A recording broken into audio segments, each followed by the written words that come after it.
השירה הבאה מצוינת כשאתם רוצים לקחת את שתי ידיו של מישהו ולהשאיר אותם במקום ולחבר אותם לאנשהו. לוקחים חבל, עדיף שיהיה 5 מטרים ומעלה, מקבלים אותו בחצי ופשוט תולים אותו על שתי הידיים.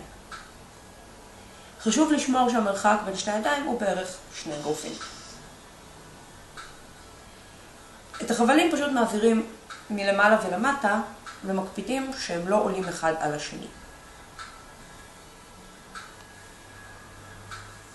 שים את זה כמה וכמה פעמים עד שאנחנו מקבלים את עובי הזיקים הרצו לנו.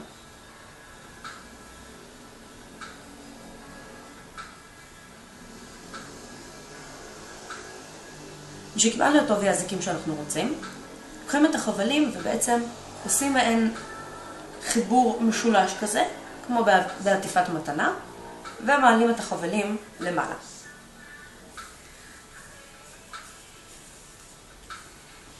עכשיו בעצם חוזרים על מה שעשינו מקודם, אבל על החבלים. כלומר, מעבירים אותם בכיוונים הפוכים, ומלפפים מסביב לאזיקים שעשינו.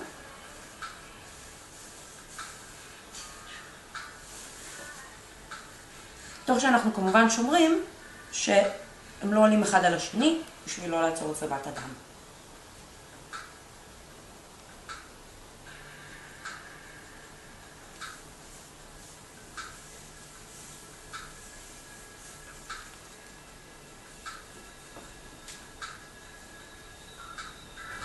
כשקיבלנו את האזיק בגודל שרצינו, והוא לא צפוף מדי, אפשר להעביר אצבע, אבל אי אפשר להוריד אותו מהיד. מה שאנחנו הולכים לעשות זה לקחת את הקצה של החבל ולהעביר אותו דרך הלולה האחרונה שיצרנו מלמעלה כלפי חוץ בצורה כזאת. זה בעצם מה שסוגר פה את העניין הזה.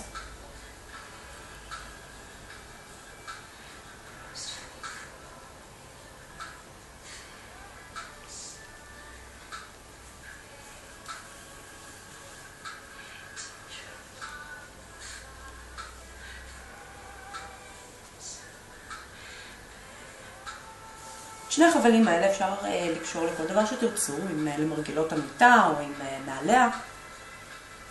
אבל חשוב לשים לב שוב שאפשר להעביר כאן אצבע כדי שזרימת הדם ביד לא תעצר.